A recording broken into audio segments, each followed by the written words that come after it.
everyone. I think every year, but especially this year, the question comes up, why is there only 4 days between Sukkot and the high holidays? Why can't we have more of a breathing room between them? Especially this year with Yom Kippur coming out on Thursday. And indeed, Friday is Erev Shabbos. Shabbos does not allow you to do your preparations of getting your lulav and etrog or building your sukkah. Why is there only 4 days? And the answer obviously is that even though they seem to be opposites, Rosh Hashanah Yom Kippur seem to be high and lofty, Sukkot seems to be a regular yontiv and a very happy yontiv for that matter, there obviously is a connection between them because God lumped them together. And I'd like to explain what I believe is the connection between them. Rosh Hashanah, that we just went through, was a very universal holiday. It commemorates the birth of the first human being, namely Adam HaRishon. Namely, it's the birth of humanity on earth. And indeed, at the middle bracha of the Amidah, we didn't just say Mikadesh Yisrael v'Yom HaZikaron, you sanctify the Jewish people and Rosh Hashanah, but rather we said Meloch al kol ha'olam kolo b'chvodecha, be a king over the entire world, v'hinaseh kol haaretz b'ikarecha, and indeed be the one above and beyond everyone on the earth. And we go on and say v'yedako pa'u ki ata pe'alto v'yavin kol yitzor ki ata yitzarto. At the end of the day, we say that every creature on earth know you are the king and the only king over the entire universe. But as we come closer to Yom Kippur, and especially on that holiday, then the final bracha in that particular fourth bracha of the Amidah is very Jewish. And that is, Mechala avonotenu b'yom kippurim hazeh, atone for our sins on this Yom Kippur. And the final concluding bracha is, Melech mochel v'soleach la'avonotenu, you atone for our sins, ve'la'avonot amo beit Yisrael, and for the sins of all the Jewish people. After all, Yom Kippur happens to commemorate not a global event, but it was the time that Moshe Rabbeinu came down from Mount Sinai with the second tablets, which was the souvenir to say, I forgave the Jewish people for the sin of the golden calf. So in a word, Rosh Hashanah is very global, Yom Kippur is very Jewish. I believe that Sukkot happens to be both. On the one hand, we have a mitzvah called the Sukkah. The Sukkah is the most Jewish place that you can live. Every single ounce of it is a halacha. How many walls you need, how to cover it, what is the status of the walls and the decorations. You cannot build a sukkah without being proficient on Jewish law. As a matter of fact, when the Torah explains why we sit in the sukkah, it's one of those rare instances where it gives the reason.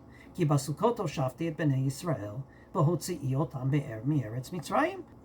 We, the Jewish people, sat in sukkahs when we were in those 40 years sojourn, 40 years in the desert, and therefore we sit in sukkahs today.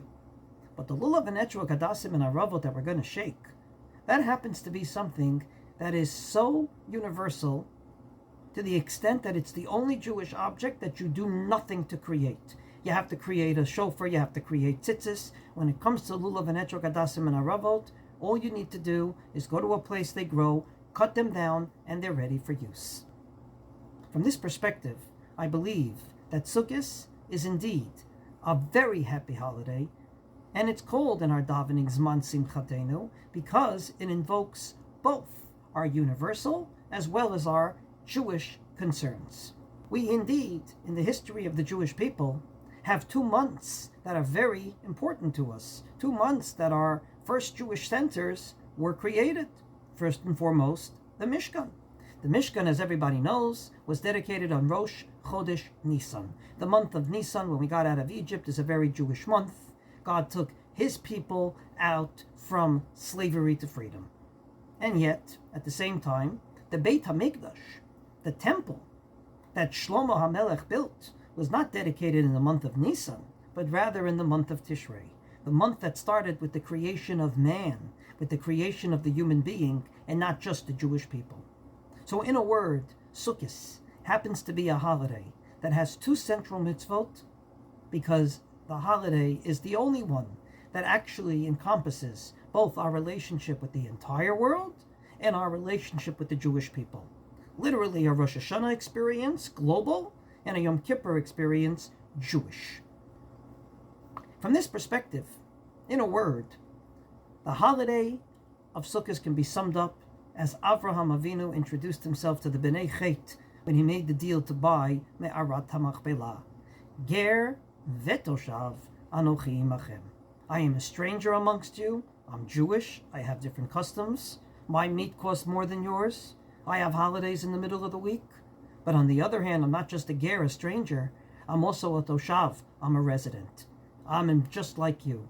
If there's a cure for cancer tomorrow, we'll dance together in the streets.